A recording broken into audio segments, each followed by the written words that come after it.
রহমান রহিম আল্লাহ তাআলার নামে। সূরা আল আম্বিয়া। রহমান রহিম আল্লাহ তাআলার নামে।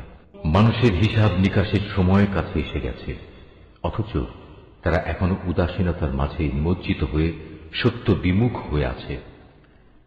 যখন তাদের কাছে তাদের মালিকের কোনো নতুন উপদেশ আসে, তখন মনে হয় তারা তা শুনছে, কিন্তু তারা তখনও নানা রকম অর্থহীন খেলায় মগ্ন থাকে। ওদের মন থাকে সম্পূর্ণ অমনোযোগী। যারা জালেম তারা গোপনে বলা বলি করে, এ মানুষটি তো তোমাদেরই মতো একজন মানুষ ছাড়া আর কিছুই নয়। তোমরা কি তারপরেও তার জাদুর ফাঁদে এসে যাবে? অথচ তোমরা তো সবকিছু দেখতে পাচ্ছ। সে বলল, আমার মালিক প্রতিটি কথা জানেন, তা আসমানে থাকুক কিংবা জমিনে, তিনি সব শোনেন, সব জানেন। তারা তো বরং কোরআনের ব্যাপারে বলে, এগুলো হচ্ছে অলীক স্বপ্ন মাত্র। সে নিজেই এসব উদ্ভাবন করেছে, কিংবা সে হচ্ছে একজন কবি। সে নবী হয়ে থাকলে আমাদের কাছে এমন সব নিদর্শন নিয়ে আসুক, যা দিয়ে পূর্ববর্তীদের পাঠানো হয়েছিল। এদের আগে এমন সব জনপদ আমি ধ্বংস করেছি, তার অধিবাসীরা এসব নিদর্শন দেখেও ঈমান আনেনি। এরা কি এখন ঈমান আনবে? তোমার পূর্বে আমি মানুষকেই সবসময় নবী বানিয়ে তাদের কাছে পাঠিয়েছি। তোমরা যদি বিষয়টি না জানো, তাহলে আগের কেতাবওয়ালাদের কাছে জিজ্ঞেস করো। আমি তাদের এমন সব দেহাবয়ব দিয়ে পয়দা করিনি যে তারা খেতে পারত না। তাছাড়া তারা কেউ এ দুনিয়ায় চিরস্থায়ী হয়েও থাকেনি। অতঃপর আমি আযাবের ওয়াদা সত্য প্রমাণিত করে দেখালাম। আযাব যখন এসে গেল, তখন আমি যাদের চাইলাম শুধু তাদেরই উদ্ধার করলাম, আর জালেমদের আমি সমূলে বিনাশ করে দিলাম। হে মানুষ, আমি তোমাদের কাছে এমন একটি কিতাব নাজিল করেছি যাতে একে একে তোমাদের সবার আলোচনা রয়েছে। তোমরা কি কিছুই বুঝতে পারো না? আমি এর আগে কত জনপদকে ধ্বংস করে দিয়েছি, যা ছিল আসলেই জালেম। তাদের পরে তাদের জায়গায় আমি অন্য জাতির উত্থান ঘটিয়েছি। এরা যখন আমার আযাব একান্ত সামনে দেখতে পেল, তখন সেখান থেকে পালাতে শুরু করল। আমি বললাম, তোমরা আজ পালিও না, বরং ফিরে যাও তোমাদের সম্পদের কাছে ও তোমাদের বাড়ি ঘরের দিকে। সম্ভবত তোমাদের কিছু জিজ্ঞাসাবাদ করা হবে। তারা বলল, হায় দুর্ভাগ্য আমাদের, আমরা সত্যি জালেম ছিলাম। অতঃপর তারা এই আহাজারি করতেই থাকলো, যতক্ষণ না আমি তাদের সমূলে ধ্বংস করে দিয়েছি। তারা হয়ে পড়ল কাটা ফসল ও নির্বাপিত আলোক রশ্মির মতো। আসমান, জমিন ও তাদের মধ্যবর্তী সব কিছুর কোনোটাই আমি খেল তামাশার জন্য পয়দা করিনি। আমি যদি নেহায়েত কোনো খেল তামাশার বিষয় বানাতে চাইতাম, তাহলে আমি আমার কাছে যা নিষ্প্রাণ বস্তু আছে তা দিয়েই এ সব কিছু বানিয়ে দিতাম। বরং আমি সত্যকে মিথ্যার উপর ছুঁড়ে মারি, অতঃপর সে সত্য এ মিথ্যার মগজ বের করে দেয়। এর ফলে যা মিথ্যা তার সাথে সাথে নিশ্চিহ্ন হয়ে যায়। দুর্ভোগ তোমাদের! তোমরা যা কিছু উদ্ভাবন করছো তা থেকে আল্লাহ তাআলা অনেক পবিত্র। আসমান সমূহ ও জমিনে যা কিছু আছে সবই তো তাঁর মালিকানাধীন। তাঁর একান্ত সান্নিধ্যে যেসব ফেরেশতারা আছে, তারা কখনো তার ইবাদত করতে অহংকার বোধ করে না। তারা কখনো ক্লান্তিও বোধ করে না। তারা দিবারাত্রি তাঁর পবিত্রতা ঘোষণা করে। তারা কখনো কোনো অলসতা করে না। এরা কি আল্লাহ তাআলার বদলে জমিনের কোনো কিছুকে মাবুদ বানিয়ে নিচ্ছে? এরা যাদের মাবুদ বানাচ্ছে, তারা কি মৃতকে জীবিত করতে পারবে? যদি আসমান জমিনে আল্লাহ তাআলা ব্যতীত আরো অনেক মাবুদ থাকত, তাহলে কবেই জমিন আসমানের উভয়টাই ধ্বংস হয়ে যেত। এরা যা কিছু বলে, আরশের মালিক আল্লাহ তাআলা সে সব কিছু থেকে পবিত্র ও মহান। তিনি যা কিছু করেন সে ব্যাপারে তাকে কোনো প্রশ্ন করা যায় না, বরং তাদেরই তাদের ক্রিয়াকলাপ সম্পর্কে প্রশ্ন করা হবে। এরা কি আল্লাহ তাআলা ছাড়া অন্য কাউকে মাবুদ বানিয়ে রেখেছে?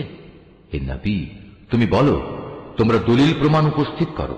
আমার সাথীদের এ কিতাব কোরআন এবং আমার পূর্ববর্তীদের কিতাব সমূহ থেকে পারলে কোন প্রমাণ উপস্থাপন করো। এদের অধিকাংশ মানুষই প্রকৃত সত্য জানে না, তাই সত্য থেকে এরা মুখ ফিরিয়ে নেয়। আমি তোমার আগে এমন কোন নবী পাঠাইনি যার কাছে ওহী পাঠিয়ে আমি একথা বলিনি যে আমি ছাড়া অন্য কোনো মাবুদ নেই এবং তোমরা সবাই আমারই ইবাদত করো। এই মূর্খ লোকেরা বলে, দয়াময় আল্লাহ তাআলা ফেরেশতাদের নিজের সন্তান বানিয়ে দিয়েছেন। তিনি এসব কথাবার্তা থেকে অনেক পবিত্র। বরং তারা হচ্ছে আল্লাহ তাআলার সম্মানিত বান্দা। তারা কখনো তার সামনে আগে বেড়ে কথা বলে না। তারা তো তার আদেশ অনুসারেই কাজ করে। তাদের সামনে পেছনে যা কিছু আছে তা সবই তিনি জানেন। তারা আল্লাহ তাআলার সমীপে শুধু সেসব লোকদের জন্যই কোন সুপারিশ করে যাদের প্রতি আল্লাহ তাআলা সন্তুষ্ট হয়েছেন। তারা নিজেরাও সবসময় তার ভয়ে ভীত সন্ত্রস্ত থাকে। যারা অহংকারী তাদের মধ্যে যদি কেউ একথা বলে আল্লাহ তাআলার বদলে আমিই হচ্ছি মাবুদ, তাহলে তাকে আমি জাহান্নামের কঠিন শাস্তি দেব। মূলত আমি জালেমদের এভাবেই শাস্তি দেই। এরা কি দেখে না আসমান সমূহ ও পৃথিবী একসময় ওতপ্রোতভাবে মিশেছিল, অতঃপর আমি এদের উভয়কে আলাদা করে দিয়েছি এবং আমি প্রাণবান সব কিছুই পানি থেকে সৃষ্টি করেছি। এসব জানার পরেও কি তারা ঈমান আনবে না? আমি জমিনের উপর সুদৃঢ় পাহাড় সমূহ রেখে দিয়েছি যেন তা ওদের নিয়ে এদিক সেদিক নড়াচড়া করতে না পারে। এছাড়াও আমি ওতে প্রশস্ত রাস্তা তৈরি করে দিয়েছি যাতে করে তারা তাদের নিজ নিজ গন্তব্যস্থলে পৌঁছতে পারে। আমি আকাশকে একটি সুরক্ষিত ছাদ হিসেবে তৈরি করেছি, কিন্তু এই নির্বোধ ব্যক্তিরা তার অসংখ্য নিদর্শনাবলী থেকে মুখ ফিরিয়ে নেয়। আল্লাহ তাআলাই রাত, দিন, সূরজ ও চাঁদকে পয়দা করেছেন। এদের প্রত্যেকেই মহাকাশের কক্ষপথে সাঁতার দিতে যাচ্ছে। হে নবী, আমি তোমার পূর্বেও কোনো মানব সন্তানকে অনন্ত জীবন দান করিনি। সুতরাং আজ তুমি মরে গেলে তুমি কি মনে করো তারা এখানে চিরজীবী হয়ে থাকবে? প্রতিটি জীবকেই মরণের স্বাদ গ্রহণ করতে হবে। হে মানুষ, আমি তোমাদের মন্দ ও ভালো এ উভয় অবস্থার মধ্যে ফেলেই পরীক্ষা করি, অতঃপর তোমাদের তো আমার কাছেই ফিরে আসতে হবে। কাফেররা যখন তোমাকে দেখে তখন মনে হয় তারা তোমাকে কেবল তাদের বিদ্রূপের পাত্র রূপে গ্রহণ করে। তারা তোমার দিকে ইশারা করে বলে, এ কি সে ব্যক্তি যে খারাপ কথা দিয়ে তোমাদের দেবদেবীদের মন্দভাবে স্মরণ সমালোচনা করে? অথচ এরা নিজেরাই দয়াময় আল্লাহ তাআলা স্মরণ অস্বীকার করে। আসলে মানুষকে সৃষ্টি করা হয়েছে তাড়াহুড়ো করার প্রকৃতি দিয়ে, কিন্তু আমি অচিরেই তোমাদের আমার কুদরতের নিদর্শনগুলো দেখিয়ে দেব। সুতরাং তোমরা আমার কাছে তাড়াহুড়ো কামনা করো না। তারা বলে, যদি তোমরা সত্যবাদী হও তাহলে বলো কিয়ামতের এই ওয়াদা কবে পূর্ণ হবে? কত ভালো হতো যদি এই কাফেররা সে ঘণ্টির কথা জানত, যখন তারা তাদের সামনে ও তাদের পেছন থেকে আসা আগুন কিছুতেই প্রতিরোধ করতে পারবে না। সে সময় তাদের কোন রকম সাহায্যও করা হবে না। মূলত কিয়ামত তাদের উপর আসবে হঠাৎ করে, এসেই তা তাদের হতবুদ্ধি করে দেবে। তখন তাকে তারা কোনো অবস্থায় প্রতিরোধ করতে পারবে না, আর না তাদের এজন্য কোনো অবকাশ দেয়া হবে। হে নবী, তোমার আগেও অনেক রসুলকে এভাবে ঠাট্টা বিদ্রূপ করা হয়েছিল। পরে দেখা গেল তারা যা নিয়ে ঠাট্টা বিদ্রূপ করেছিল তাই তাদের পরিবেষ্টন করে নিয়েছে। হে নবী, তুমি এদের জিজ্ঞেস করো, কে তোমাদের দয়াময় আল্লাহ তাআলার আযাব থেকে রক্ষা করবে, তা রাতের বেলায় আসুক কিংবা দিনের বেলায় আসুক। কিন্তু সে কথা না ভেবেই এরা নিজেদের মালিকের স্মরণ থেকে মুখ ফিরিয়ে রেখেছে। তবে কি তাদের আরো কোনো মাবুদ আছে যারা আমার আযাব থেকে তাদের বাঁচাতে পারবে? তারা তো নিজেদেরই কোনো সাহায্য করতে পারবে না, না তারা আমার কাছ থেকে সেখানে কোনো সাহায্যকারী পাবে। মূলত আমি এদের এবং এদের পিতৃপুরুষদের যাবতীয় ভোগ সম্ভার দান করে যাচ্ছিলাম, এবং এভাবে এদের উপর দিয়ে সমৃদ্ধির এক দীর্ঘ সময় অতিবাহিত হয়ে গেছে। এখন কি তারা দেখতে পাচ্ছে না আমি জমিনকে চারিদিক থেকে তাদের উপর সংকুচিত করে আনছি? তারপরেও কি তারা বিজয়ী হবে বলে আশা করে? হে নবী, তুমি বলো, আমি তো শুধু ওহী দিয়ে তোমাদের জাহান্নামের ভয় দেখাই, কিন্তু এরা হচ্ছে বধির, তাই এদের সতর্ক করা হলেও এরা সে সতর্কবাণী শুনতে পায় না। অথচ তোমার মালিকের আযাবের সামান্য কিছু অংশ যদি এদের স্পর্শ করে তখন এরা বলে উঠবে, হায় দুর্ভাগ্য আমাদের, আমরা সত্যি জালিম ছিলাম। কিয়ামতের দিন আমি ন্যায় বিচারের জন্য একটি মানদণ্ড স্থাপন করব।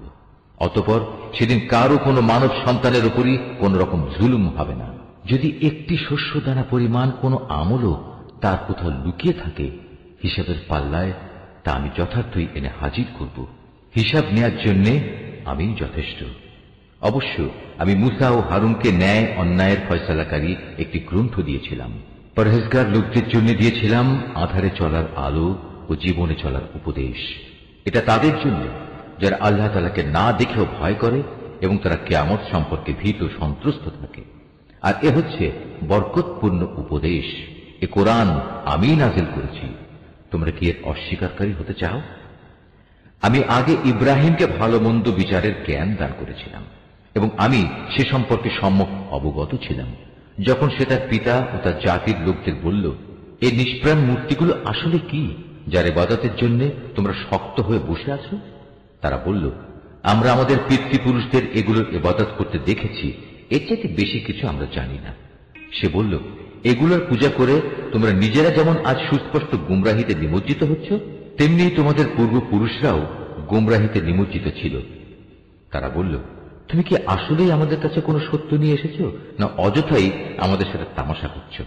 সে বলল, না, এটা কোনো তামাশা বিষয় নয়, বরং তোমাদের মালিক যিনি, তিনিই আসমান সমূহ ও জমিনের মালিক, তিনিই এগুলো সৃষ্টি করেছেন, আর আমি নিজেই হচ্ছি এ ব্যাপারে সাক্ষীদের একজন। আল্লাহ তাআলার শপথ, তোমরা এখান থেকে সরে গেলে আমি তোমাদের মূর্তিগুলোর ব্যাপারে একটা কৌশল অবলম্বন করব। অতঃপর তারা চলে গেলে ওদের বড়টি ছাড়া অন্য মূর্তিগুলোকে সে চূর্ণ বিচূর্ণ করে দিল, যাতে করে তারা তার ঘটনা জানার জন্য এ বড়টার দিকে ধাবিত হতে পারে। যখন তারা ফিরে এসে মূর্তিদের এ দুরবস্থা দেখল, তখন তারা বলল, আমাদের দেবতাদের সাথে এ আচরণ করল কে?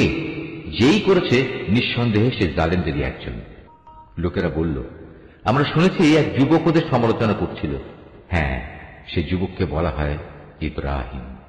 তারা বলল, যাও, তাকে সব মানুষের চোখের সামনে এনে হাজির করো, যাতে করে তারা তার বিরুদ্ধে সাক্ষ্য দিতে পারে। ইব্রাহিমকে আনার পর তারা তাকে জিজ্ঞেস করল, হে ইব্রাহিম, তুমি কি আমাদের মূর্তিগুলোর সাথে আচরণ করেছ? সে বলল, বরং ওদের বড়টাই সম্ভবত এসব কিছু ঘটিয়েছে, তোমরা মূর্তিগুলোকে জিজ্ঞেস করো না। তারা যদি কথা বলতে পারে তাহলে তারাই বলবে কে তাদের সাথে এই আচরণ করেছে। ইব্রাহিমের এই অভিনব যুক্তি শুনে তারা নিজেরা চিন্তা করে নিজেদের দিকে ফিরে এলো এবং একে অপরকে বলতে লাগলো, জালেম তো সে নয় যে ওটা ভেঙেছে, জালেম তো হচ্ছে তোমরা যারা এর পূজা করো। অতঃপর লজ্জায় ওদের মাথা অবনত হয়ে গেল। ওরা বলল, হে ইব্রাহিম, তুমি তো ভালো করে জানো এরা কথা বলতে পারে না। সে বলল, তাহলে তোমরা কেন আল্লাহ তাআলাকে বাদ দিয়ে এমন কিছুর পূজা করো যারা তোমাদের কোনো উপকারও করতে পারে না, তোমাদের কোনো অপকারও করতে পারে না? ঠিক তোমাদের জন্য, এবং আল্লাহ তাআলাকে বাদ দিয়ে তোমরা যাদের পূজা করো তাদের জন্য। তোমরা কি এদের এই অক্ষমতাটুকু বুঝতে পারছো না? এ সময় রাজার লোকেরা বলল, একে আগুনে পুড়িয়ে দাও। যদি তোমরা কিছু করতেই চাও তাহলে আগে গিয়ে তোমাদের মূর্তিগুলোর প্রতিশোধ গ্রহণ করো। অপরদিকে আমি আগুনকে বললাম, হে আগুন, তুমি ইব্রাহিমের জন্য শীতল ও শান্ত হয়ে যাও। ওরা তার বিরুদ্ধে একটা ফন্দি আঁকতে চাইল, আর আমি তাদের উল্টো ক্ষতিগ্রস্ত ও ব্যর্থ করে দিলাম। অতঃপর আমি তাকে এবং আমার নবী লূতকে উদ্ধার করে এমন এক দেশে নিয়ে গেলাম যেখানে আমি দুনিয়াবাসীর জন্য অনেক কল্যাণ রেখেছি। অতঃপর আমি ইব্রাহিমকে তার ছেলে হিসেবে ইসহাক দান করলাম, তারপর আরো দান করলাম পুত্র হিসেবে ইয়াকুব। এদের সবাইকেই আমি ভালো মানুষ বানিয়েছিলাম। আমি তাদের দুনিয়ার মানুষদের নেতা বানিয়েছিলাম। তারা আমার নির্দেশ অনুসারে মানুষকে সুপথ দেখাতো, নেক কাজ করা, নামাজ প্রতিষ্ঠা করা ও যাকাত দেওয়ার জন্য আমি তাদের কাছে ওহী পাঠিয়েছি। তারা সর্বত্রই আমার আনুগত্য করত। ইব্রাহিমের মতো আমি লূতকেও প্রজ্ঞা দান করেছিলাম। তাকেও আমি এমন একটি জনপদ থেকে উদ্ধার করে এনেছি যার অধিবাসীরা অশ্লীল কাজ করত। সত্যি তারা ছিল জঘন্য বদ ও গুনাহগার জাতি, আর আমি তাকে আমার অনুগ্রহ ভাজন করেছি। উপরন্তু সে ছিল একজন সৎ কর্মশীল নবী। হে নবী, তুমি নূহের কাহিনীও তাদের শোনাও। নূহ যখন আমাকে ডেকেছিল ইব্রাহিমেরও আগে, তখন আমি তার ডাকে সাড়া দিয়েছিলাম এবং তাকে ও তার পরিবার পরিজনদের আমি এক মহাসংকট থেকে উদ্ধার করেছিলাম।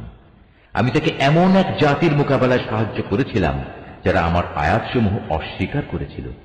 আসলেই তারা ছিল বড় খারাপ জাতের লোক। অতঃপর আমি তাদের সবাইকে মহাপ্লাবনে ডুবিয়ে দিয়েছি। দাউদ ও সুলাইমানের ঘটনাও তাদের শোনাও। যখন তারা একটি ক্ষেতের ফসলের মোকদ্দমায় রায় প্রদান করছিল, মোকদ্দমাটা ছিল এমন, রাতের বেলায় মানুষদের কিছু মেষ অন্য মানুষদের খেতে ঢুকে তা তছনছ করে দিল। আমি নিজেও তাদের সাথে বিচার পর্ব পর্যবেক্ষণ করছিলাম। অতঃপর আমি সঠিক রায় যা তা সুলাইমানকে বুঝিয়ে দিয়েছিলাম। অবশ্য আমি তাদের উভয়কে প্রজ্ঞা ও জ্ঞান দান করেছিলাম। আমি পাহাড়, পর্বত এবং পাক পাখালিকেও দাউদের অনুগত করে দিয়েছিলাম, যেন তারাও তার সাথে আল্লাহ তাআলার পবিত্রতা ও মহিমা ঘোষণা করতে পারে। আর আমি এসব কিছু ঘটাচ্ছিলাম। আর আমি তাকে তোমাদের যুদ্ধে ব্যবহারের জন্য বর্ম বানানোর শিক্ষা দিয়েছি, যাতে তোমরা তোমাদের যুদ্ধের সময় পরস্পরের আক্রমণ থেকে নিজেদের বাঁচাতে পারো। তারপরেও কি তোমরা আমার শুকরগুজার হবে না? আমি প্রবল হাওয়াকে সুলাইমানের জন্য বশীভূত করে দিয়েছিলাম। তা তার আদেশে সে দেশের দিকে ধাবিত হতো যেখানে আমি প্রভূত কল্যাণ রেখে দিয়েছি। মূলত আমি প্রতিটি বিষয়ের ব্যাপারে সম্যক অবগত আছি। শয়তানদের মাঝে তার কিছু জিন অনুসারী তার জন্য সমুদ্রের ডুবুরির কাজ করত। তার জন্য এছাড়াও এরা বহু কাজ আঞ্জাম দিত। তাদের রক্ষক তো আমিই ছিলাম। স্মরণ করো, যখন আইয়ুব তার মালিককে ডেকে বলেছিল, হে আল্লাহ, আমাকে এক কঠিন অসুখে পেয়ে বসেছে, আমায় তুমি নিরাময় করো, কেননা তুমি হচ্ছ দয়ালুদের সর্বশ্রেষ্ঠ দয়ালু। অতঃপর আমি তার ডাকে সাড়া দিলাম। তার যে কষ্ট ছিল তা আমি দূর করে দিলাম। তাকে যে শুধু তার পরিবার পরিজনই ফিরিয়ে দিলাম তা নয়, বরং তাদের সবাইকে আমার কাছ থেকে বিশেষ দয়া এবং আমার বান্দাদের জন্য উপদেশ হিসেবে আরো সমপরিমাণ অনুগ্রহ দান করলাম।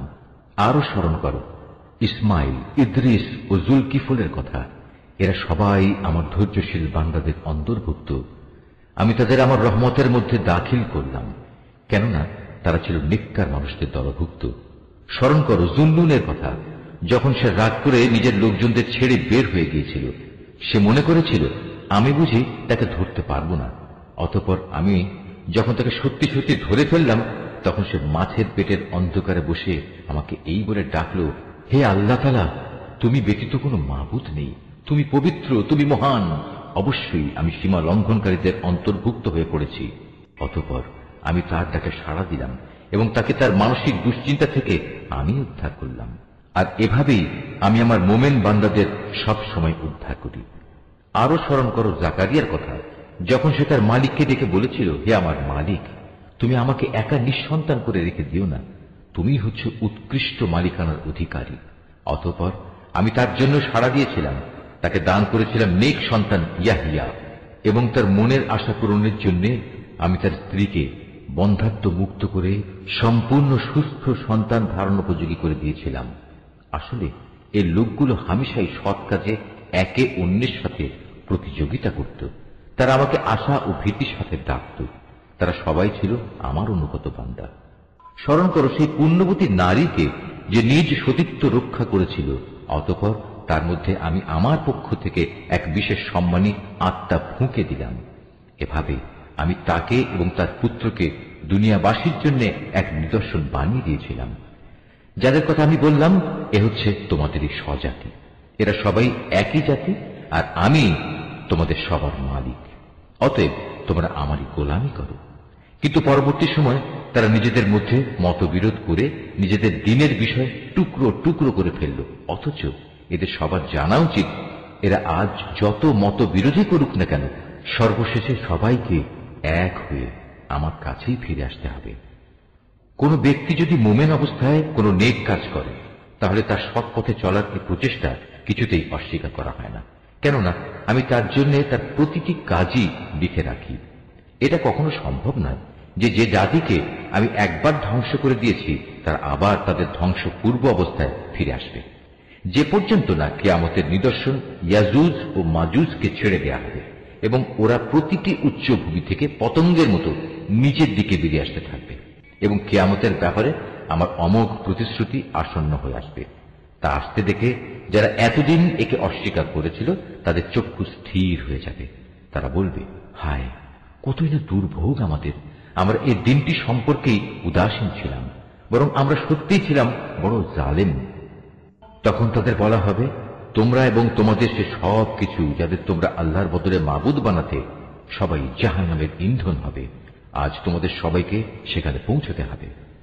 তারা যদি সত্যি মাবুদ হতো যাদের তোমরা গোলামি করতে, তাহলে আজ তারা কিছুতেই জাহান্নামে প্রবেশ করত না। উপাস্য উপাসক সবাই তাতে চিরকাল ধরে অবস্থান করবে। এদের জন্য সেখানে শুধু শাস্তির চিৎকারই অবশিষ্ট থাকবে। এই চিৎকার ছাড়া তারা সেখানে অন্য কিছুই শুনতে পাবে না। অপরদিকে যাদের জন্য আমার কাছ থেকে অনন্ত কল্যাণ নির্ধারিত হয়ে আছে, অবশ্যই তাদের জাহান্নাম ও তার আযাব থেকে অনেক দূরে রাখা হবে। তারা তাদের সুখের ঘরে বসে ভয়াবহ চিৎকারের ক্ষীণতম শব্দও শুনতে পাবে না। তাদের জন্য তো বরং সেখানে তাদের মন যা চায় তাই হাজির থাকবে, তাও থাকবে আবার চিরকাল ধরে। জাহান্নামের বড় ভীতি তাদের সেদিন মনে কোন রকম দুশ্চিন্তা সৃষ্টি করতে পারবে না। সেদিন ফেরেশতারা তাদের অভিনন্দন জানিয়ে বলবে, তোমাদের সাথে যে ওয়াদা করা হয়েছিল এ হচ্ছে তোমাদের সে ওয়াদা পূরণের দিন। এটা এমন একদিন যেদিন আমি আসমান সমূহকে গুটিয়ে নেব, ঠিক যেভাবে কিতাব সমূহ গুটিয়ে ফেলা হয়। যেভাবে আমি একদিন এ সৃষ্টির সূচনা করেছিলাম সেভাবেই আমি আবার এর পুনরাবৃত্তি ঘটাবো। এটা এমন এক ওয়াদা যা পালন করা আমার উপর জরুরি, আর এ কাজ তো আমি করবই। আমি জবুর কেতাবেও এ উপদেশ উল্লেখের পর দুনিয়ার কর্তৃত্বের ব্যাপারে পরিষ্কার করে আমার এই কথা লিখে দিয়েছি। একমাত্র আমার যোগ্য বান্দারাই এ জমিনে নেতৃত্ব করার অধিকারী হবে। এ কথার মধ্যে আমার ইবাদত যোগার বান্দাদের জন্য সত্যি এক মহা পয়গাম নিহিত আছে। হে নবী, আমি তো তোমাকে সৃষ্টিকুলের জন্য রহমত বানিয়েই পাঠিয়েছি। তুমি এদের বলো, আমার উপর এই মর্মে ওহী পাঠানো হয়েছে যে তোমাদের মাবুদ একজনই। তোমরা কি তার অনুগত বান্দা হবে না? হ্যাঁ, তারা যদি তোমার কথা থেকে মুখ ফিরিয়ে নেয় তাহলে তুমি বলো, আমি তোমাদের জান্নাতের সুখবর দেওয়ার পাশাপাশি আযাবের ব্যাপারেও একই পরিমাণ সতর্ক করছি। আমি নিজেও একথা জানি না যে আযাবের ওয়াদা তোমাদের কাছে করা হয়েছে তা আসলে কি খুব কাছে নাকি তা অনেক দূরে। একমাত্র তিনিই জানেন যা কিছু উচ্চস্বরে বলা হয় এবং তিনিই জানেন যা কিছু তোমরা অন্তরে গোপন করো। আমি জানি না অবকাশের এই সময়টুকু হতে পারে তোমাদের জন্য এক পরীক্ষা মাত্র, কিংবা হতে পারে সুনির্দিষ্ট কিছু সময়ের জন্য তোমাদের কিছু মাল সম্পদ দান করা। সর্বশেষে সে বলল, হে আমার মালিক, তুমি এদের ব্যাপারটা ন্যায়ের সাথে মীমাংসা করে দাও। হে মানুষ, তোমরা আল্লাহ সম্পর্কে যা কিছু কথা বানাচ্ছ সে সব কিছুর অনিষ্টের ব্যাপারে একমাত্র আমাদের মালিক দয়াময় আল্লাহ তাআলার কাছেই আশ্রয় চাওয়া যেতে পারে। সূরা আল হজ, রহমান রহিম আল্লাহ তাআলার নামে। হে মানুষ, তোমরা তোমাদের মালিককে ভয় করো, কেননা কিয়ামতের কম্পন হবে একটি ভয়ঙ্কর ঘটনা।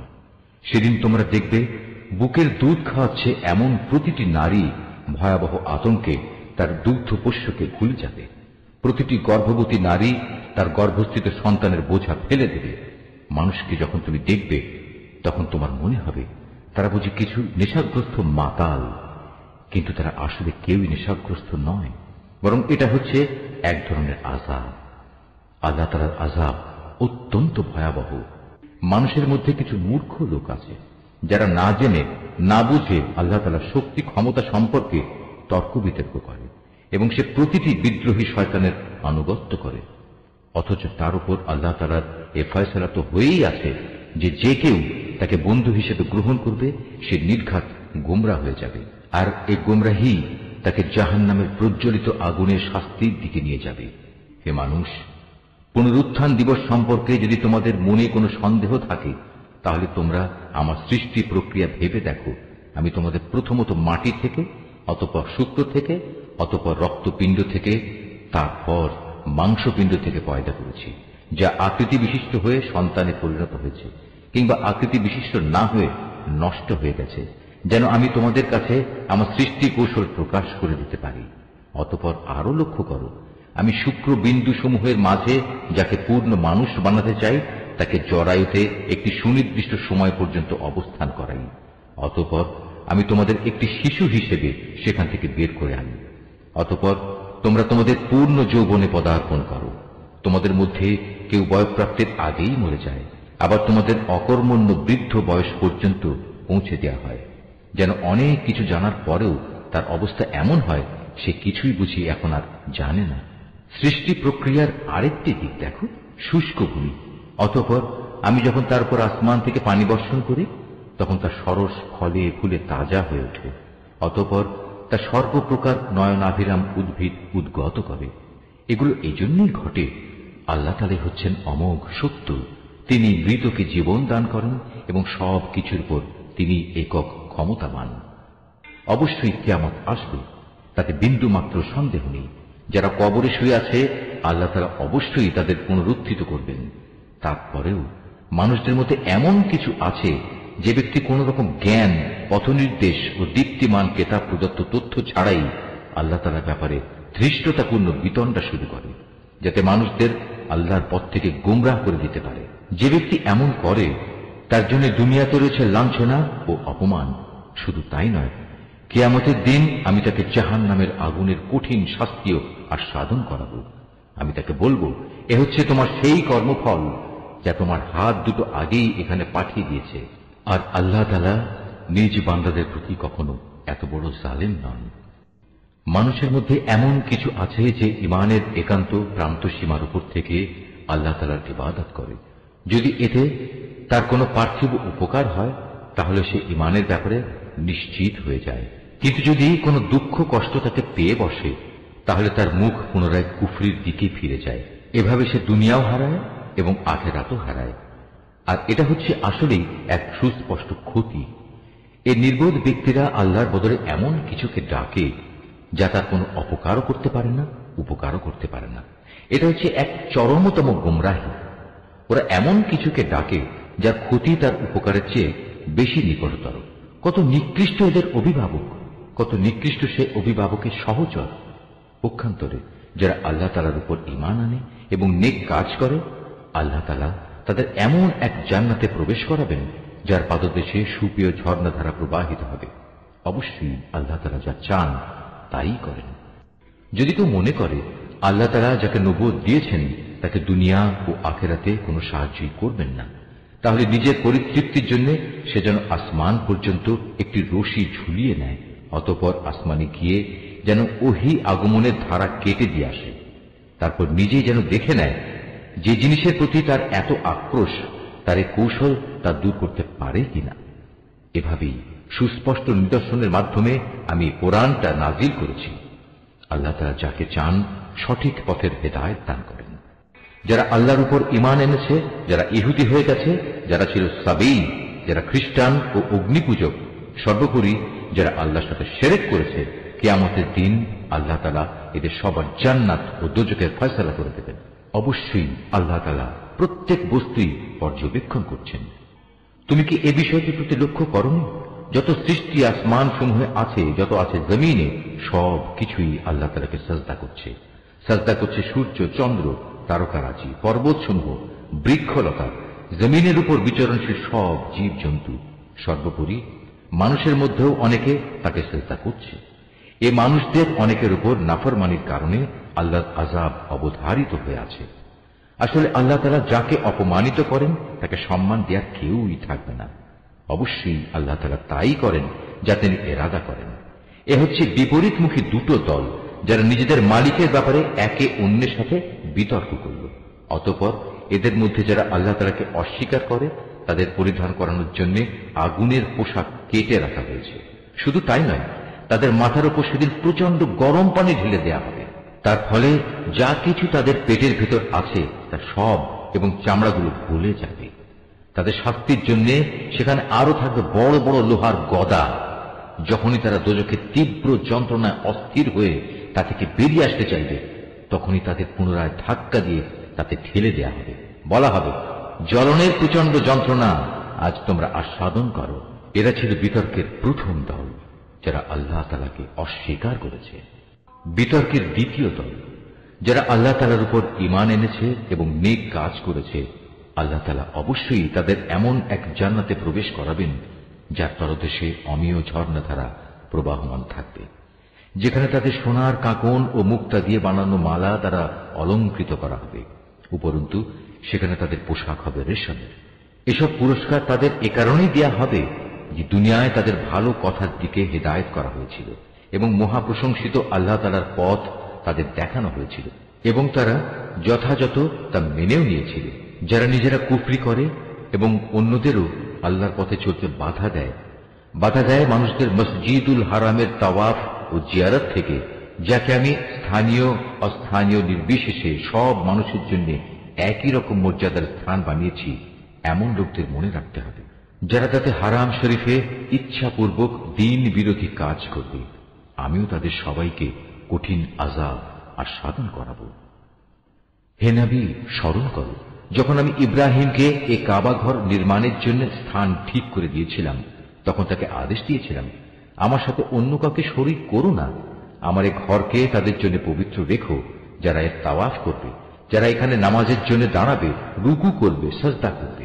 তাকে আরো আদেশ দিয়েছিলাম, তুমি মানুষদের মাঝে হজের ঘোষণা প্রচার করে দাও, যাতে করে তারা তোমার কাছে পায়ে হেঁটে ও সর্বপ্রকার দুর্বল উটের পিঠে আরোহণ করে ছুটে আসে দূর দূরান্তের পথ অতিক্রম করে, যাতে করে তারা তাদের নিজেদেরই ফায়দার জন্য সময় মতো এখানে এসে হাজির হয় এবং নির্দিষ্ট দিনসমূহে কোরবানি করার সময় তার উপর আল্লাহ তাআলার নাম নেয়, যা তিনি তোমাদের দান করেছেন। অতঃপর কোরবানির এই গোশত থেকে কিছু তোমরা নিজেরা খাবে, দুস্থ এবং অভাবগ্রস্তদেরও তার কিছু অংশ দিয়ে আহার করাবে।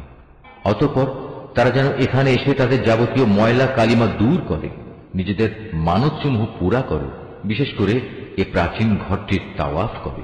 এ হচ্ছে কাবা ঘর বানানোর উদ্দেশ্য। যে কেউই আল্লাহ তাআলার নির্ধারিত পবিত্র অনুষ্ঠান মানার সম্মান করে, এটা তার জন্য তার মালিকের কাছে একটি উত্তম কাজ বলে বিবেচিত হবে। একথা মনে রেখো, সেসব জন্তু ছাড়া যাদের কথা কোরআনে উল্লেখ করা হয়েছে, অন্য সব চতুষ্পদ জন্তুই তোমাদের জন্য হালাল করা হয়েছে। অতএব তোমরা এখন মূর্তি পূজার অপবিত্রতা থেকে বেঁচে থেকো এবং বেঁচে থেকো সব ধরনের মিথ্যা কথা থেকে। আল্লাহ তাআলার প্রতি নিষ্ঠাবান হও, তার সাথে কাউকে শরীক করো না। আর যে ব্যক্তি আল্লাহ তাআলার সাথে অন্য কাউকে শরীক করে, তার অবস্থা হচ্ছে সে যেন আসমান থেকে ছিটকে পড়ল, অতঃপর মাঝ পথেই কোনো পাখি যেন তাকে ছোঁ মেরে নিয়ে গেল, কিংবা আসমান থেকে জমিনে পড়ার আগেই বাতাস তাকে উড়িয়ে নিয়ে দূরের কোনো অজ্ঞাতনামা স্থানে ফেলে দিল, যেখানে কিছুই সে দেখতে পেল না। এ তো মুশরিকদের পরিণাম। অপরদিকে কেউ আল্লাহ তাআলার নিদর্শন সমূহকে সম্মান করলে তা তার অন্তরের পরহেজগারির মধ্যেই শামিল হবে। হে মানুষ, এসব পশু থেকে তোমাদের জন্য এক নির্দিষ্টকাল পর্যন্ত নানাবিধ উপকার গ্রহণ করার ব্যবস্থা রয়েছে। অতঃপর কোরবানির নিয়ত করলে মনে রেখো, তাদের কোরবানির স্থান হচ্ছে প্রাচীন ঘরটির সন্নিকটে। প্রত্যেক জাতির জন্য আমি পশু কোরবানির এই নিয়ম করে দিয়েছি, যাতে করে সেই জাতির লোকেরা সেসব পশুর উপর আল্লাহ তাআলার নাম নেয়, যা তিনি তাদের দান করেছেন। সুতরাং তোমাদের মাবুদ তো হচ্ছেন একজন, অতএব তোমরা তাঁরই সামনে আনুগত্যের মাথা নত করো। হে নবী, তুমি আমার বিনীত বান্দাদের সাফল্যের সুসংবাদ দাও। এ বিনীত বান্দা হচ্ছে তারা, যাদের সামনে আল্লাহ তাআলার নাম স্মরণ করা হলে ভয়ে তাদের অন্তরাত্মা কেঁপে ওঠে। যত বিপদ মুসিবত তাদের উপর আসুক না কেন, যারা তার উপর ধৈর্য ধারণ করে, নামাজ প্রতিষ্ঠা করে, সর্বোপরি আমি তাদের যে রিজিক দান করেছি তা থেকে তারা আমারই পথে ব্যয় করে। আমি তোমাদের জন্য কোরবানির উটগুলোকে আল্লাহ তাআলার নির্ধারিত নিদর্শন সমূহের মধ্যে শামিল করেছি। এতেই তোমাদের যাবতীয় মঙ্গল নিহিত রয়েছে। অতএব কোরবানি করার সময় তাদের সারিবদ্ধভাবে দাঁড় করিয়ে তাদের উপর আল্লাহ তাআলার নাম নাও। অতঃপর জবাই শেষে তা যখন একদিকে পড়ে যায়, তখন তোমরা তার গোশত থেকে নিজেরা খাও, যারা এমনি আল্লাহর রিজিকে সন্তুষ্ট আছে তাদের, এবং যারা তোমার কাছে সাহায্য প্রার্থী হয়, এদের সবাইকে খাওয়াও। এভাবেই আমি এদের তোমাদের অধীন করে দিয়েছি, যাতে তোমরা এজন্য আল্লাহ তাআলার শুকর আদায় করতে পারো। আল্লাহ তাআলার কাছে কখনো কোরবানির গোশত ও রক্ত পৌঁছায় না, হ্যাঁ, তার কাছে তোমাদের তাকওয়াটুকুই পৌঁছায়। এভাবে আল্লাহ তাআলা এদের তোমাদের অধীন করে দিয়েছেন, যাতে যে দিনের পথ তিনি তোমাদের দেখিয়ে দিয়েছেন তার সে উপকারের জন্য তোমরা তার মাহাত্ম্য বর্ণনা করতে পারো। হে নবী, নিষ্ঠার সাথে যারা নেক কাজ করে তুমি তাদের জান্নাতের সুসংবাদ দাও। যারা আল্লাহ তাআলার উপর ঈমান আনে, আল্লাহ তাআলাই তাদের জালেমদের থেকে রক্ষা করেন। এতে সন্দেহ নেই, আল্লাহ তাআলা কখনো বিশ্বাসঘাতক ও নাশকর বান্দাকে ভালোবাসেন না। যাদের বিরুদ্ধে কাফিরদের পক্ষ থেকে যুদ্ধ চালানো হচ্ছিল, তাদেরও এখন যুদ্ধ করার অনুমতি দেয়া গেল, কেননা তাদের উপর সত্যি জুলুম করা হচ্ছিল। নিঃসন্দেহে আল্লাহ তাআলা এ মজলুমদের সাহায্য করতে সম্পূর্ণ সক্ষম। এরা হচ্ছে কতিপয় মজলুম মানুষ, যাদের অন্যায়ভাবে নিজেদের ঘর বাড়ি থেকে বের করে দেওয়া হয়েছে, শুধু এ কারণে যে তারা বলেছিল আমাদের মালিক হচ্ছেন আল্লাহ তাআলা। যদি আল্লাহ তাআলা মানব জাতির এক দলকে আরেক দল দিয়ে শায়েস্তা না করতেন, তাহলে দুনিয়ার বুক থেকে খ্রিস্টান সন্ন্যাসীদের উপাসনালয় ও গির্জাসমূহ বিধ্বস্ত হয়ে যেত, ধ্বংস হয়ে যেত ইহুদিদের ইবাদতের স্থান ও মুসলমানদের মসজিদ সমূহ, যেখানে বেশি বেশি পরিমাণে আল্লাহ তাআলার নাম নেওয়া হয়। আল্লাহ তাআলা অবশ্যই তাকে সাহায্য করেন। যে আল্লাহ তাআলা দ্বীনে সাহায্য করে, অবশ্যই আল্লাহ তাআলা শক্তিমান ও পরাক্রমশালী। আমি যদি এই মুসলমানদের আমার জমিনে রাজনৈতিক প্রতিষ্ঠা দান করি, তাহলে তারা প্রথমে নামাজ প্রতিষ্ঠা করবে, দ্বিতীয়ত যাকাত আদায়ের ব্যবস্থা করবে, আর নাগরিকদের তারা সৎ কাজের আদেশ দেবে এবং মন্দ কাজ থেকে বিরত রাখবে। তবে অবশ্য সব কাজের চূড়ান্ত পরিণতি একান্তভাবে আল্লাহ তাআলারই এখতিয়ারভুক্ত। হে নবী, এই লোকেরা যদি তোমাকে মিথ্যা সাব্যস্ত করে, তাতে তোমার উদ্বেগের কিছুই নেই। এদের আগে নূহের জাতি, আদ ও সামুদের লোকেরাও তাদের নবীদের মিথ্যা সাব্যস্ত করেছিল। ইব্রাহিমের জাতি এবং লূতের জাতিও তাই করেছিল। আরো করেছে মাদিয়ানের অধিবাসীরা। মুসাকেও মিথ্যাবাদী বলা হয়েছে। তারপরেও আমি এই কাফেরদের ঢিল দিয়ে রেখেছিলাম। অতঃপর সময় এসে গেলে আমি তাদের ভীষণভাবে পাকড়াও করেছি। কি ভয়ঙ্কর ছিল আমার সে আযাব! আমি ধ্বংস করেছি আরো অনেক জনপদ, যার অধিবাসীরা ছিল জালেম। অতঃপর তা বিধ্বস্ত হয়ে মুখ থুবড়ে পড়ে থাকল। কত কূপ পরিত্যক্ত হয়ে পড়ল, কত শখের সুন্দর প্রাসাদ বিরান হয়ে ধ্বংসস্তূপে পরিণত হয়ে গেল। এরা কি জমিনে ঘুরে ফিরে এগুলো পর্যবেক্ষণ করেনি? পর্যবেক্ষণ করলে এদের অন্তর এমন হবে যা দ্বারা এরা তা বুঝতে পারবে, তাদের কান এমন হবে যা দ্বারা তারা শুনতে পারবে। আসলে অবোধ নির্বোধের চোখ তো কখনো অন্ধ হয়ে যায় না। অন্ধ হয়ে যায় সেই অন্তর যা মনের ভিতরে লুকিয়ে থাকে। হে নবী, এরা তোমার কাছে আযাবের ব্যাপারে তাড়াহুড়ো করে। তুমি বলো, আল্লাহ তাআলা কখনো তার ওয়াদার বরখেলাপ করেন না। তোমার মালিকের কাছে যা একদিন, তা তোমাদের গণনার 1000 বছরের সমান। আরো কত জনপদ ছিল, তাদের আমি প্রথম দিকে ঢিল দিয়ে রেখেছিলাম, অথচ তারা ছিল জালেম। অতঃপর এক সময় আমি তাদের কঠিন পাকড়াও করেছিলাম। পরিশেষে সবাইকে আমার কাছেই ফিরে আসতে হবে। হে নবী, তুমি বলো, হে মানুষ, আমি তো তোমাদের জন্য আযাবের একজন সুস্পষ্ট সতর্ককারী মাত্র। যারা আল্লাহর উপর ঈমান আনে এবং সে অনুযায়ী নেক কাজ করে, তাদের জন্য রয়েছে আল্লাহ তাআলার ক্ষমা ও সম্মানজনক জীবিকা। অপরদিকে যারা আমার আয়াতসমূহ ব্যর্থ করে দেওয়ার চেষ্টা করে, তারাই জাহান্নামের অধিবাসী হবে। হে নবী, আমি তোমার আগে এমন কোন নবী কিংবা রসুলই পাঠাইনি যারা এই ঘটনার সম্মুখীন হয়নি যে যখন সে নবী আল্লাহর আয়াতসমূহ পড়ার আগ্রহ প্রকাশ করল, তখন শয়তান তার সে আগ্রহের কাজে কাফেরদের মনে সন্দেহ ঢেলে দেয়নি। অতঃপর আল্লাহ তাআলা শয়তানের নিক্ষিপ্ত সন্দেহগুলো মিটিয়ে দেন এবং নিজের আয়াতসমূহকে আরো মজবুত করে দেন। আল্লাহ তাআলা সব কিছু জানেন, তিনি হচ্ছেন বিজ্ঞ কুশলী। এটা এ কারণে যেন আল্লাহ তাআলা এর মাধ্যমে শয়তানের প্রক্ষিপ্ত সন্দেহগুলোকে সেসব মানুষের পরীক্ষার বিষয়ে বানিয়ে দিতে পারেন যাদের অন্তরে আগে থেকে মুনাফিকের ব্যাধি আছে। উপরন্তু যারা একান্ত পাষাণ হৃদয়, অবশ্যই এ জালেমরা অনেক মতবিরোধ ও সন্দেহে নিমজ্জিত হয়ে আছে। এটা এই কারণে যাদের আল্লাহ তাআলার কাছ থেকে জ্ঞান দেয়া হয়েছে, তারা যেন জানতে পারে এটাই যা তুমি পড়লে তোমার মালিকের পক্ষ থেকে আসা সত্য।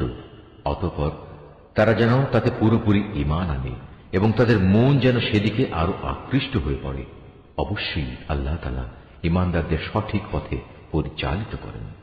যারা আল্লাহ তাআলাকে অস্বীকার করে, তারা এই কোরআনের ব্যাপারে সন্দেহ পোষণ করা থেকে কখনো বিরত হবে না, যতক্ষণ না একদিন আকস্মিকভাবে তাদের উপর কিয়ামত এসে পড়বে, অথবা তাদের উপর একটি অবাঞ্ছিত ও ভয়ঙ্কর দিনের আযাব আসবে। সেদিন চূড়ান্ত বাদশাহী হবে একমাত্র আল্লাহ তাআলা।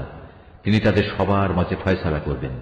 অতঃপর যারা তাঁর উপর ঈমান এনেছে এবং সে মোতাবেক নেক কাজ করেছে, তারা সেদিন নিয়ামতে পরিপূর্ণ জান্নাতে অবস্থান করবে। যারা আল্লাহ তাআলাকে অস্বীকার করেছে এবং আমার আয়াতসমূহকে মিথ্যা প্রতিপন্ন করেছে, তাদের জন্য অপমানজনক আযাবের ব্যবস্থা থাকবে।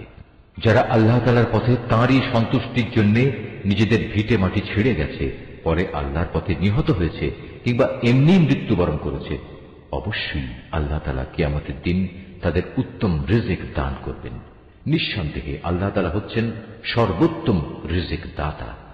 তিনি অবশ্যই তাদের এমন এক স্থানে প্রবেশ করাবেন যা তারা খুবই পছন্দ করবে। নিঃসন্দেহে আল্লাহ তাআলা প্রজ্ঞাময় ও একান্ত সহনশীল। এটা হচ্ছে তাদের প্রকৃত অবস্থা। অপরদিকে কোনো ব্যক্তি দুশমনকে যদি ততটুকুই কষ্ট দেয় যতটুকু কষ্ট তাকে দেয়া হয়েছিল, তার সাথে যদি তার উপর বাড়াবাড়িও করা হয়, তাহলে আল্লাহ তাআলা অবশ্যই এই মজলুম ব্যক্তির সাহায্য করবেন। নিঃসন্দেহে আল্লাহ তাআলা মানুষের পাপ মোচন করেন এবং তাদের ক্ষমা করে দেন। এ হচ্ছে আল্লাহর নিয়ম। আল্লাহ তাআলা রাতকে দিনের মধ্যে আবার দিনকে রাতের মধ্যে ঢুকিয়ে দেন।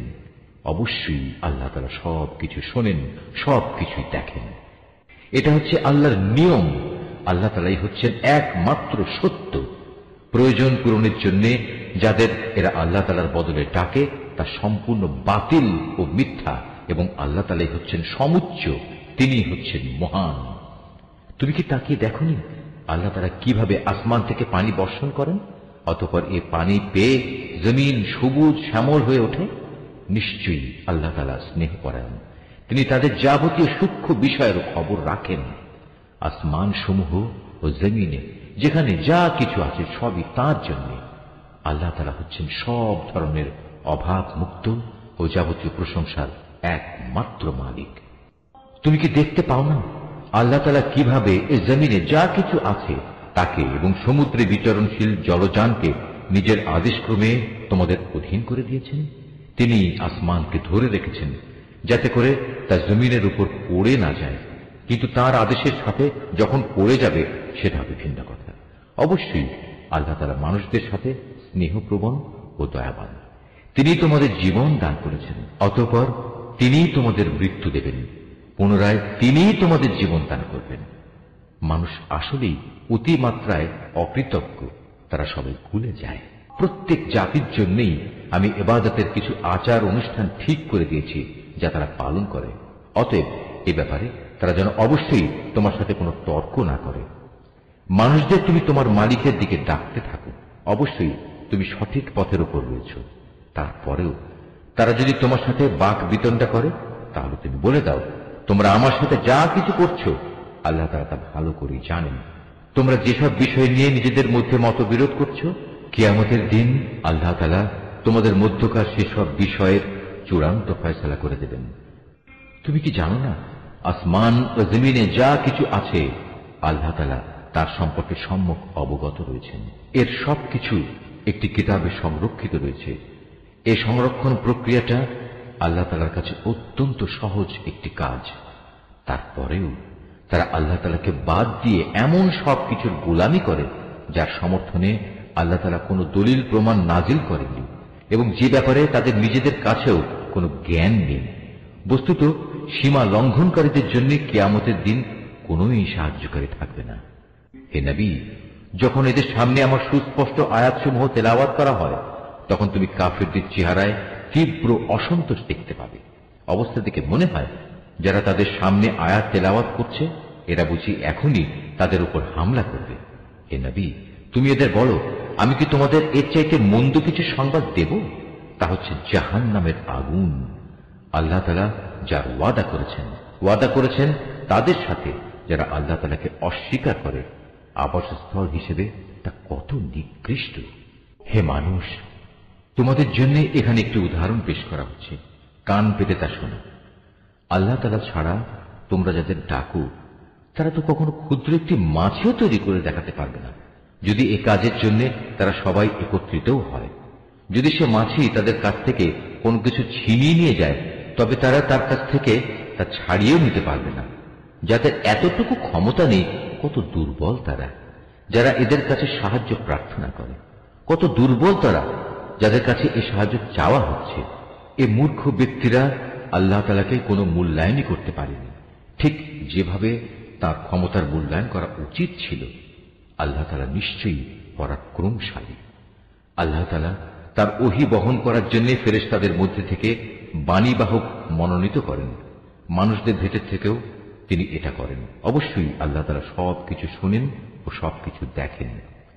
তাদের সামনে যা আছে তা যেমনি তিনি জানেন, তেমনি জানেন তাদের পেছনে যা আছে তাও, কেননা একদিন তার কাছেই সব কিছুকে ফিরে যেতে হবে। এই আয়াতটি যিনি তেলাওয়াত করবেন এবং যিনি এই আয়াতটির তেলাওয়াত শুনবেন, তারা যদি শাফি মাযহাবের অনুসারী হন, তাহলে তাদের সবাইকে এই আয়াতের সাজদাটি আদায় করতে হবে। তাদের জন্য এটা ওয়াজিব। হে মানুষ, যারা ঈমান এনেছো, তোমরা আল্লাহ তাআলার সামনে রুকু করো, সিজদা করো এবং তোমাদের মালিকের যথাযথ ইবাদত করো, নেক কাজ করতে থাকো। আশা করা যায় এতে করে তোমরা মুক্তি পেয়ে যাবে। আর আল্লাহ তাআলার পথে তোমরা জিহাদ করো, যেমনি তার জন্য জিহাদ করা তোমাদের উচিত। তিনি দুনিয়ার নেতৃত্বের জন্য তোমাদেরই মনোনীত করেছেন এবং এই জীবন বিধানের ব্যাপারে তিনি তোমাদের উপর কোনো সংকীর্ণতা রাখেন। তোমরা প্রতিষ্ঠিত থেকো তোমাদের আদি পিতা ইব্রাহিমের দ্বীনের উপর। সে আগেই তোমাদের মুসলিম নাম রেখেছিল। এর কোরআনের মধ্যেও তোমাদের এ নামই দেয়া হয়েছে, যেন তোমাদের রাসূল তোমাদের মুসলিম হবার উপর সাক্ষ্য প্রদান করতে পারে, আর তোমরাও দুনিয়ার গোটা মানব জাতির উপর আল্লাহর দ্বীনে সাক্ষ্য প্রদান করতে পারো। অতএব নামাজ প্রতিষ্ঠা করো, যাকাত আদায় করো এবং আল্লাহ তাআলার রশি শক্তভাবে ধারণ করো। তিনিই হচ্ছেন তোমাদের একমাত্র অভিভাবক। কত উত্তম অভিভাবক তিনি, কত উত্তম সাহায্যকারী তিনি। নিশ্চয়ই আল্লাহ যা বলেছেন সত্য বলেছেন।